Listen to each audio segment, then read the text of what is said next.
Assalamualaikum warahmatullahi wabarakatuh. Perkenalkan, nama saya Muhammad Hafiz Abdullah dan teman saya Irfan Khalil Syafi'in. Kami dari kelompok 13.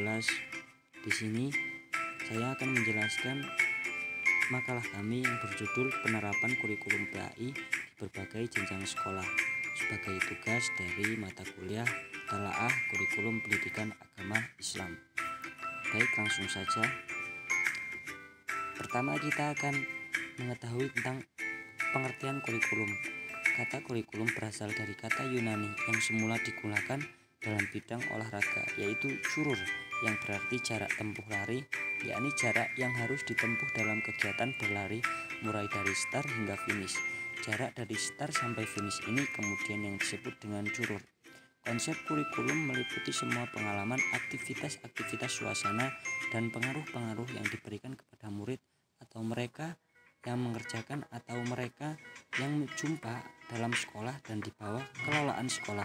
Sebab semuanya itu memberi pengaruh pada tingkah laku mereka dan memberi sumbangan dalam perkembangan yang menyeluruh dan lengkap melengkapi. Kemudian kita akan mengetahui dari implementasi kurikulum di sekolah. Pertama, penerapan kurikulum pendidikan agama Islam memiliki sifat ketergantungan yang sangat tinggi. Ia sangat dipengaruhi oleh fasilitas serta potensi yang tersedia di sekolah, lingkungan masyarakat, serta lingkungan pergaulan para siswa. Latar belakang keluarga dipengaruhi pula oleh bagaimana persepsi guru yang bersangkutan terhadap kurikulum. Dalam kerangka penerapan kurikulum pada sekolah umum, para guru agama diperlukan mampu membaca visi sebuah kurikulum, yakni ide-ide pokok yang terkandung dalam tujuan kurikulum. Pembelajaran pendidikan agama Islam merupakan bentuk nyata pelaksanaan kurikulum PAI dalam kelas yang melibatkan unsur-unsur personal kepada sekolah dan guru, siswa, sumber belajar, serta sarana dan prasarana keberhasilan suatu pelaksanaan. Proses pembelajaran kurikulum pendidikan agama Islam sebagai rencana yang memiliki komponen-komponen terdiri dari tujuan, materi pelajaran, proses atau metode, serta penilaian. Adapun faktor-faktor pendukung implementasi kurikulum PAI sebagai berikut. Yang pertama itu ada faktor guru. Guru merupakan salah satu unsur kependidikan yang berperan aktif dan menempatkan kedudukannya sebagai tenaga profesional sesuai dengan tuntunan masyarakat yang semakin berkembang. Yang kedua ada faktor siswa.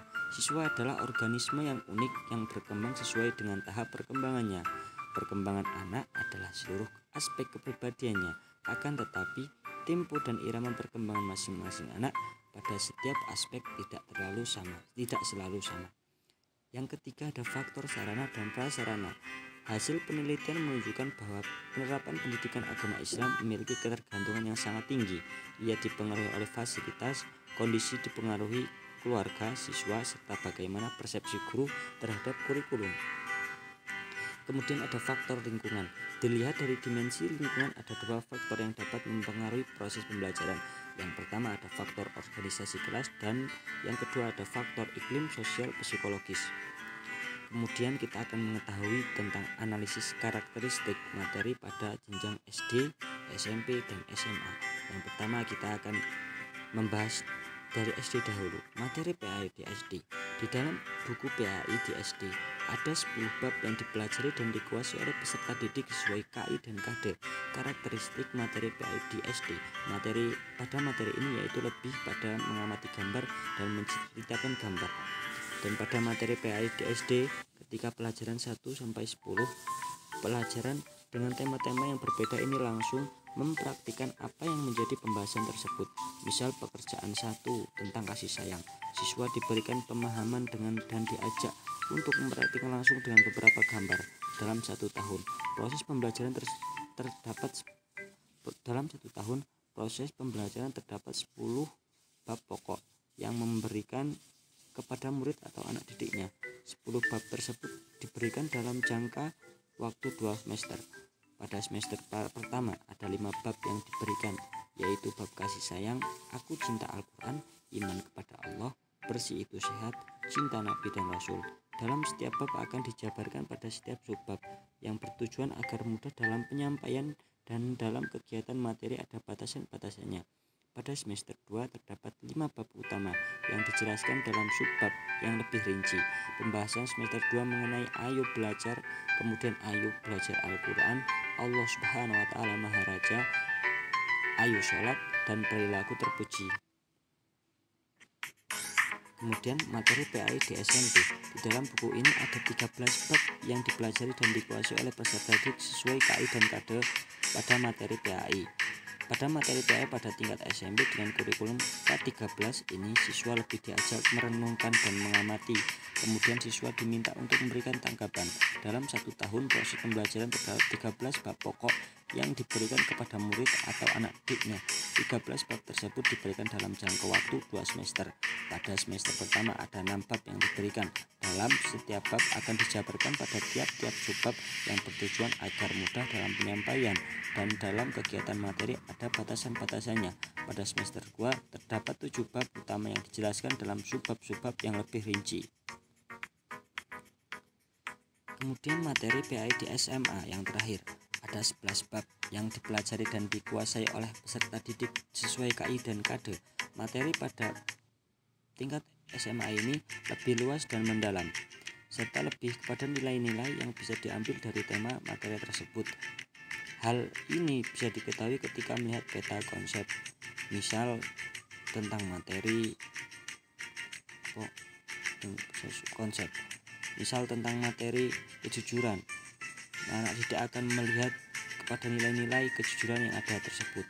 Kemudian sesuai dengan pendekatan yang digunakan dalam kurikulum 2013, siswa diajak menjadi berani untuk mencari sumber belajar lain yang tersedia dan terbentang luas di sekitarnya.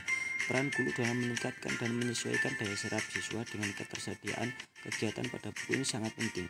Guru dapat memperkaya dengan kreasi dalam bentuk kegiatan-kegiatan lain yang sesuai dan relevan yang bersumber dari lingkungan sosial dan alam.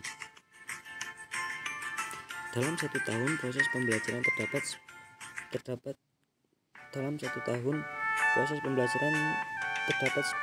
bab pokok yang diberikan kepada murid atau anak didiknya. 11 bab tersebut diberikan dalam jangka waktu 2 semester. Pada semester pertama ada 5 bab yang diberikan. Dalam setiap bab akan dijabarkan pada tiap-tiap subbab yang bertujuan agar mudah dalam penyampaian, dan dalam kegiatan materi ada batasan-batasannya. Pada semester 2 terdapat 6 bab utama yang dijelaskan dalam subbab-subbab yang lebih rinci.